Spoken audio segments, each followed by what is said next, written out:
자, 스토크피 회원 여러분 안녕하세요. 자, 오늘은 10월 22일이고요. 현재 시장은 이제 11시가 가까워지고 있습니다. 지금 오늘 국장은 약간의 이격 조정이 나타나고 있는데 외국인들이 약 1조 원가량 수매하고 있습니다. 그리고 2차 던지는 종목별로 강한 종목도 있고 약간 횡보하는 종목도 있습니다. 자, 지금부터 시장 방향을 어떻게 봐야 되는 것인지 아마 이 방송을 끝까지 보게 되면 많은 도움이 될 것 같습니다. 지금 바로 시작하겠습니다. 지금 오늘 10월 22일인데, 오늘 시장 강한 이유 중에 하나는 한미 관세 협상이 막바지 지금 진행이 되고 있습니다. 사실상 타결 모드에 가고 있기 때문에 이 기대감이 시장에는 이미 반영이 됐다 이렇게 봐야 되고요. 국내 증시의 이제 유동성이 굉장히 강화되고 있습니다. 특히 이 기관화 종목을 주시해야 됩니다. 현재 고객 예탁금이 오늘 현재 81조까지 다시 유입이 됐습니다. 제가 잠시 설명을 드리겠지만, 따라서 기관화 종목군들이 굉장히 강하고, 최근에 2차 전지의 강한 흐름도 역시 기관 투자자들이 유동성을 가지고 수매수를 강화하기 때문에 주가가 강하다. 이렇게 해석해야 될 것 같습니다. 미국 증시는 이제 오늘 아침에 다우는 상승, 나스닥은 살짝 눌렸죠. 상단 정체 박스권이 지속되고 있고 금리 인하 기대감은 선 반영됐지만 계속 유효하다 이렇게 봐야 되고요. 오늘 외국인이 순매도를 전환하고 있고 일부 차익 실현하고 있고 이격 조정 모드가 나타나고 있지만 이 이격 조정 모드가 급락하지 않지만 박스권 선상에서 이렇게 횡보하게 되면 그 역시 좋은 흐름이다 이렇게 봐야 될 것 같습니다. 원달러 환율은 이제 1429원 정도 가 있고 달러 인덱스는 98.70. 오늘 아침에 니케이 지수는 조금 하락했습니다. 그동안에 5만 포인트까지 가서 사상 최대치를 찍었기 때문에 지금 46,700전 왔다 갔다 하고 있는데, 역시 일본 증시가 뜨거웠기 때문에 살짝 눌림, 이격 조정 모드가 나타나고 있다. 이렇게 봐야 될 것 같습니다. 지금 고객 예탁금이 81조가 육박되어 있는데 연내 100조까지 늘어날 수 있다. 이런 설명을 드리는데, 먼저 고객 예탁금부터 잠깐 보고 가겠습니다. 지금 보시는 내용이 고객 예탁금 지표인데, 현재 80조 6,200억 정도 나와 있죠. 여기 나와 있고요. 여기 이제 2조 3천억 정도가 늘었고, 특히 볼 것은 주식형 수익증권 있죠. 이게 이제 1조 7천억이 들어왔어요. 그래서 180조 8,200억까지 늘어났습니다. 그러니까 주식형 수익증권이 1조 7천억, 일반 고객 예탁금 2조 3천억, 그래서 4조 원 정도가 추가로 유입되었고, 여기 있는 이제 고객 예탁금 지표 라인을 보게 되면 거의 사상 최대치에 가 있는 그런 흐름에 이제 가 있다는 것을 설명을 드립니다.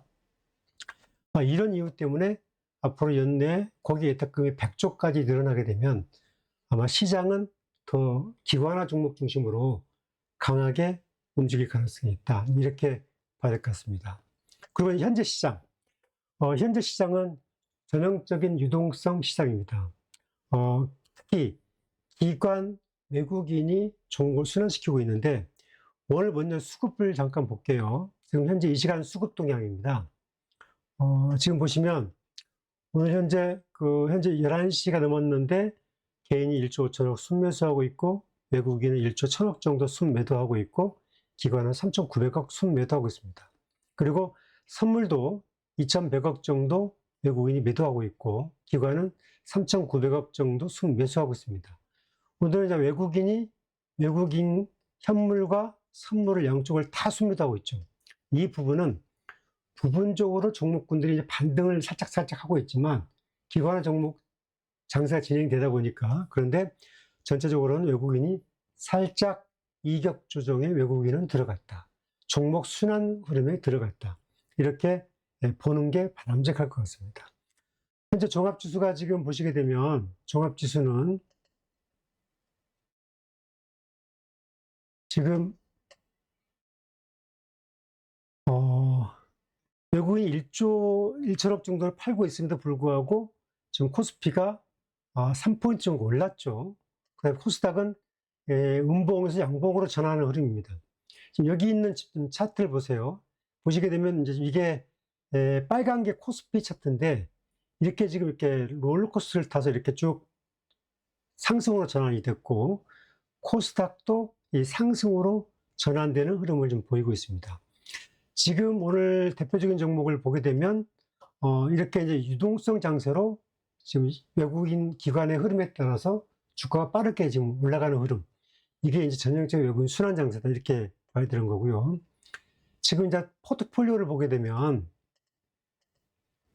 조선주는 지금 오늘 강세입니다. 지금 조선주가 현대중공업, 삼성중공업, 그 다음에 하나오션, 현대중공업과 하나오션이 그동안에 조선주가 거의 한 석 달 정도 박스권 그쳤는데, 지금 다시 이제 순환하면서 올라가고 있죠.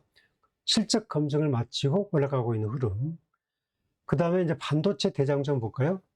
지금 하이닉스가 6,500원 하락하고 있고, 삼성전자가 이제 900원 하락하고 있는데, 오늘 지수가 팍 올라가지 못한 이유 중에 하나는 하이닉스와 삼성전자의 하락. 아마 이렇게 그 삼성전자와 하이닉스의 순매도가 이번 주 들어서 지금 외국인이 계속 팔고 있기 때문에, 지금 하이닉스, 그 다음에 삼성전자의 외국인 순매도 때문에 지수는 살짝 눌려 있다. 그런데 기관은 반대로 이 반도체 종목군을 사고 있다. 그래서 밸런스가 맞아서 주가가 이렇게 종합지수가 강보합 또는 횡보 이렇게 보이고 있다. 이렇게 봐야 될 것 같습니다. 오늘 증권주는 전체적으로 이제 조정무드인데, 만약에 증권주까지 오늘 상승을 했다면 지수는 더 한 40포인트, 50포인트 올랐겠죠? 그런데 오늘 시장은 조선주, 그 다음에 이제 방산도 하나 에어로스페이스, 현대로템 중심으로 다시 눌렸다가 다시 순환 강세. 결국 조선과 방산이 여전히 실적 사이클이 좋고, 방산은 이재명 정부가 적극 육성한다는 그런 계획을 가지고 있기 때문에 주가가 이제 차익 매물이 나왔다가 다시 올라가는 이런 흐름을 보이고 있습니다. 여기서 이제 2차 전지는 보시면, 2차 전지는 최근에 이제 계속 강하고 있는데, 오늘 2차 전지가 좀 강하죠. 그런데 이번 주 들어서 LG 에너지 솔루션이 대장주였다가 좀 주춤주춤했다가, 오늘은 다시 LG 엔솔이 이제 선도주로 가고 있고, 그 다음에 LG 화학이 선도주로 가고 있습니다. 결국 LG 엔솔과 LG 화학은 이제 형제 회사죠. 이제 모기업이 LG 화학이고 LG 엔솔은 이제 자회사고. 그런데 LG 에너지 솔루션이 ESS 분야에서 실적이 이제 치고 나오면서 강한 실적 개선 때문에 올라가고 있는 건데, 사실 이렇게 빠르게 반등할 만큼의 LG 엔솔이 실적이 좋은 건가? 3분기에 영업이익이 한 6,500억 정도 예상이 되니까 올해 전체 사이클로 보게 되면 한 2조 원 정도 영업이익 예상됩니다. 2조 원 사이클에서 이 정도 반등이 나왔다는 거. 그 다음에 이제 삼성 SDI는 다음 주 화요일 날 28일 날 IR을 하고 있죠. 이때 이제 방향성이 어느 정도 나올 것 같습니다. 그런데 삼성 SDI는 3분기에도 여전히 이제 적자 규모가 중요한데, 4분기에는 거의 이제 똔똔까지 기대를 하고 있습니다. 4분기 적자가 한 삼성 SDI 마이너스 한 1,000억 정도, 500억 정도. 최대치로 본다면은 똔똔 정도만 되면은 그야말로 추세 전환 사이클을 확인하게 되는 것이죠. 아무튼 삼성 SDI는 역시 오늘도 외국인은 매도하고 있고, LG 엔솔도 외국인은 매도하고 있지만, 특히 투신과 연기금이 2차전지 LG 엔솔을 집중적으로 매수를 했었다. 이 이유 때문에 주가가 강하다. 아까 제가 얘기했다시피 지금 최근에 시장이 기관화 종목, 고객 예탁금, 지금 우리나라에 지금 주식형, 수익형 증권에 180조 이상의 돈이 와 있기 때문에 이 돈을 투자할 곳이 어디가 있는가? 반도체, 조선, 방선, 2차전지 이렇게 기관화 종목으로 몰고 있다. 이렇게 해석하는 게 맞을 것 같습니다. 자, 지금 그 다음에는 제가 이제 다시 설명을 드렸지만 순환하는 테마, 반도체는 살짝 이격적인 무드가 있고 2차전지는 선침의 흐름으로 가고 있다. 여기까지 제가 다 설명을 드렸습니다. 이제 아무래도 한국 증시에 영향을 미치는 게 이제 미국 증시이기 때문에 미국 증시의 지금 현재 이슈 포인트를 잠깐 살펴봐야 되겠죠. 지금 이제 다음 주 목요일이 예상이 됐습니다. 약 일주일 정도 남았는데, 10월 30일 날 연준이 이제 개최됩니다. 올해 연준은 딱 2번 남았습니다. 10월 30일, 그 다음에 12월 11일. 현재 금리는 4.25인데, 이때 아마 0.25% 인하해서 4.0 정도로 맞출 것 같습니다.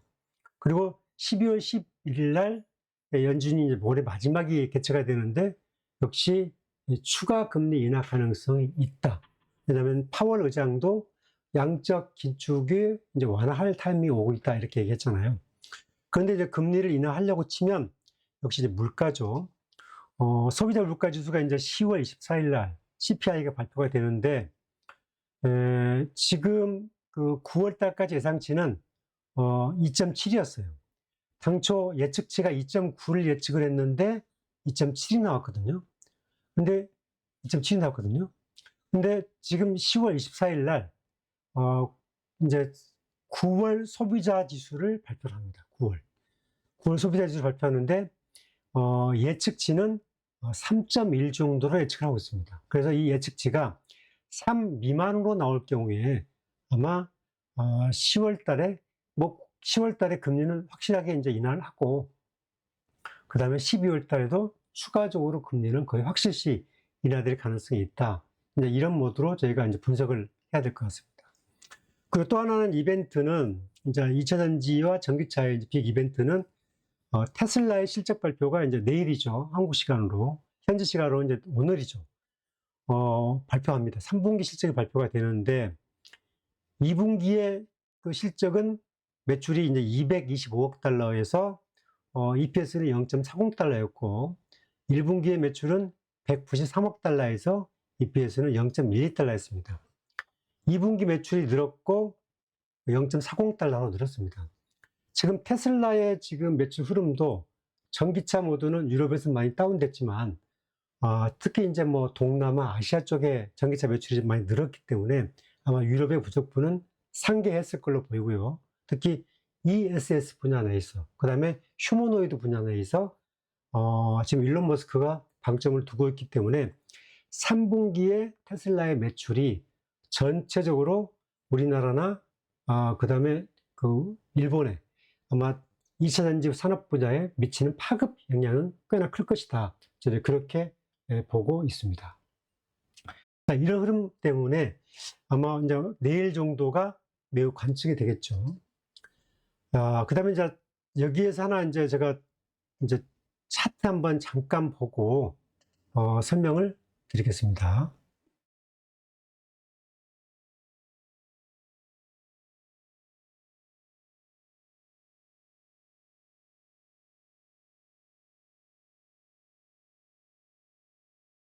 LG 에너지 솔루션의 주가 동향 한번 볼게요. 지금 이제 여러분 보시는 것은 이제 LG 에너지 솔루션의 주가의 동향입니다. 그럼 이제 어떻게 누적 순매수를 보시면 최근에 LG 엔솔이 이렇게 강하게 올라갔던 이유 중 하나는 기관들이 10월 13일 이후에 53만 주를 샀습니다. 자, 그럼 LG 엔솔의 주가를 한번 보시면 LG 엔솔 주가도 한번 볼게요.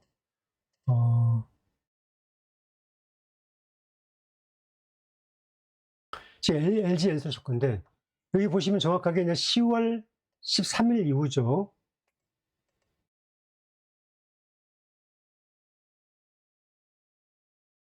지금 LG 엔솔 주가를 보시면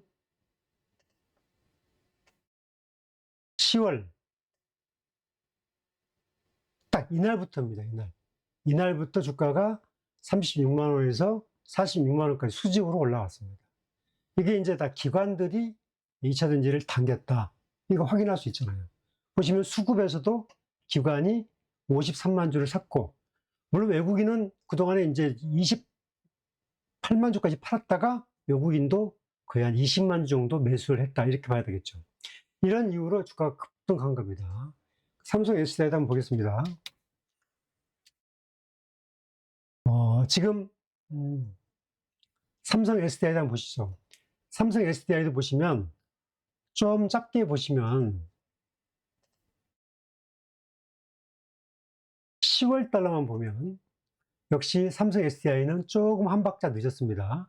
기관들이 10월 16일부터 사기 시작했습니다. 10월 16일부터 사서 44만 8천 주를 매수를 했고, 외국인은 19만 8천 주를 샀습니다. 이 사이에 외국인은 한 19만 8천 주 샀으니까 외국인이 한 박자 빨랐고 기관은 한 5일 만에 43만 8천 주 산 겁니다. 차트를 한번 보실까요? 역시 그 종목별로 한번 수급 동향을 보시면 삼성 SDI의 그 종목의 움직이는 흐름을 보면 삼성 SDI는 14일부터 움직였죠. 그래서 삼성 SDI는 LG 엔솔보다 한 2, 3일 늦게 움직였습니다. 그러니까 늦게 움직인 만큼 이렇게 되었고, LG 엔솔은 빨리 움직였는데 빨리 움직인 만큼 한 이틀 쉬었다 가는 겁니다. 이렇게 이제 수급에 따라서 주가가 움직이는데, 역시 주가는 이런 이제 파동 사이클에 따라서 움직였다. 이렇게 설명을 드린 겁니다. 자, 이제 그 다음에 시장을 이제 마무리 전략을 드리면, 한미 관세 협상은 선반영됐다. 이제 실적 모드 중심으로 봐야 된다. 거기에 예탁금은 풍부하기 때문에 이격 조정은 생각보다 작다. 그리고 변동성, 외국인이 순매수 흐름을 그동안 좀 보여왔는데, 이제 오늘은 이제 1조 1천억 정도 매도하고 있잖아요. 현선물을 다 매도하고 있기 때문에 이 흐름이 약간 그 이격 조정이 오고 있지만, 하지만 외국인이 순매수 패턴은 눌렸다가 다시 갈 것 같다. 이렇게 보고 있고요. 실적주, 방산, 조선, 반도체, 이 엔터의 순환한 장세, 이런 장세가 계속될 것 같다. 좀 무거운 주식, 방산과 조선은 좀 무겁습니다. 그러니까 한번 사이클을 받으면 상당히 2, 3개월 동안 기간 조정을 거치는데, 최근에 반도체가 정말 하이닉스가 2달 만에 24만 원이 50만 원대까지 올라왔으니까, 이런 대형주가 주가가 올라왔잖아요. 삼성전자도 7만 원에서 거의 10만 원 가까이 올라왔고, 하지만 이제 아무래도 상승 탄력도는 좀 둔화될 수밖에 없다. 방산 조선이 2개월, 3개월 정도 상단 정체에 걸렸던 것처럼 반도체로 그런 사이클을 올 수 있다. 왜냐하면 실적은 계속 좋아지는데 이미 3분기 실적, 올해 4분기 실적까지는 선반영되었다는 거죠. 따라서 4분기 중반, 내년도 1분기 실적이 이제 확인이 되는 시기까지는 완만한 이런 흐름이 나타난다. 그래서 반도체는 지금 서둘러서 막 이렇게 들어갈 이유는 없고, 그때 보유한 사람이 매도할 이유는 없다고 생각합니다. 하지만 신규의 진입을 검토하는 사람은 크고 작은 시장의 이벤트는 있을 수가 있기 때문에 그 사이클을 잘 맞춰보는 그런 전략이 필요하다. 이렇게 보고 있습니다. 그리고 트럼프 대통령 취임이 이제 10개월 됐습니다. 하지만 생각보다 경제관념이 강한 대통령이다. 그리고 미국 내에서 이제 진보와 보수 간에 약간의 그 이념 대립은 있지만 관세 정책이 미국의 경제를 굉장히 블랙홀로 땡기고 있고, 그 다음에 미국이 지금 가장 약한 게 2차 산업입니다. 미국은 이제 금융과 AI의 첨단 산업이 발전됐는데 2차 산업이 붕괴되면서 일자리가 많이 잃었어요. 그런데 한국이라든지 일본을 통해서 지금 조선과 자동차와 이런 것들을 계속 땡기고 있잖아요. 그래서 일자리 창출을 통해서 이른바 중서민층의 일자리를 공부함에 따라서 제조업을 부활시키는 이런 실적을 갖고 있기 때문에 트럼프 대통령이 생각보다 미국에서 상당히 역사에 남을 수 있는 그런 업적들을 남길 가능성이 크다. 현재까지는 그렇게 보인다는 거죠. 한국에는 이재명 정부가 생각보다는 자본시장 중시 정책을 굉장히 지혜롭게 잘하고 있습니다. 그래서 주가 빠르게 움직이고 있고, 뭐 이재명 정부가 한 거 많이 없잖아요. 그런데 시장의 신뢰를 줬고, 규제 완화의 신뢰를 줬고, 단계단계 진행해가면서 상당히 외국인과 또 국내에 묶였던 자금들이 빠르게 정시로 유입하면서 기관화 장세를 만들어냈다. 이 기관화 장세는 좀 오래 갑니다. 적어도 한 2년 내지 3년 정도 예상이 되고 있기 때문에 이 부동산 규제, 지금 뭐 이 규제는 이제 단기간에 끝나지 않습니다. 따라서 이 부동산 규제됨에 따라서 유동성 자금은 훨씬 더 주식형 수익증권에 더 몰릴 수 있다. 그래서 지금 주식형 수익증권이 180조가 넘었는데, 거기 예탁금은 80조가 넘었는데, 거기에 예탁금은 이제 100조, 주식형 수익증권은 200조, 이렇게 넘을 가능성이 크다. 앞으로 더더더 갈 수 있겠죠. 그래서 시장을 바라보는 시각을 여러분들이 조금 너그럽게 봐야 된다. 그리고 이제 2차 전지를 갖고 있을 때 이 종목 더 갈까요? 더 갈까요? 하는 사람도 있습니다. 그런데 자꾸 얘기하지만 그 파동의 사이클은 비례합니다. 지금 LG 엔솔은 최고가 62만 원이었죠. 22년도에. 그런데 지금 실적 흐름은 좋아지고 있죠. 결국 이제 주식시장은 정고점을 갱신하는 그런 어떤 흐름이 있기 때문에 자본이 이제 방산, 조선, 반도체 한번 돌았기 때문에 실적이 회복되고 내후년에 사이클이 좋아진다고 치면은 이 흐름은 더 상승 탄력을 받을 가능성이 크다. 그러니까 여러분들이 그 하이닉스가 10만 원 갔다 25만 원 가니까 무서워서 못 샀던 사이클 기억나시죠? 근데 50만 원 같은 사이클이 있었던 것처럼 아마 2차 전지도 뭐 셀이고 소재고, 특히 소재는 이제 그 셀만큼 반등을 못 한다고 보지만 특히 셀은 차별화된 흐름이 나타날 수 있다. 그리고 삼성 SDI는 제가 이제 유튜브에서 한번 소개를 했기 때문에 이 흐름은 올해 말고 올해 4분기를 기점으로 해서 26년, 27년이 수표 사이클로 가는 거고, 1분기, 2분기, 3분기, 4분기, 내년에 현대와 기아차에 신규 차를 공급하고, 그 다음에 올해 3분기 IR도 보고, 또 내년 또 1월 달에 IR도 봐야 되겠지만, 전체적으로는 위기관리 모드가 잘 되고 있고, 슈퍼 사이클로 가는 관리를 잘 하고 있다. 이렇게 보여집니다. 그래서 이 기술적 지표를 보게 되면, 저는 이제 이 사이클을 보게 되면, 내년 사이클은, 영업이익 1조가 나온다고 치면, 내년에. 적어도 저는 그 사이클을 보게 되면 이 사이클로는 보지 않을까. 35에서 45 사이클을 충분히 예측할 수도 있다. 이 부분은 이제 현재 이재명 정부의 자본관리 정책, 그 다음에 실적 검증, 그 다음에 여러 가지 ESS에 대한 투자의 현황 다 맞물리기 때문에 이 부분들은 계속 산업은 변하기 때문에 제가 이제 계속 점검을 하고 여러분과 같이 하겠습니다. 이 방송 도움이 되시면 좋아요, 구독하기 부탁드리고요. 오늘 22일 시장 읽기는 여기서 마감하겠습니다. 감사합니다.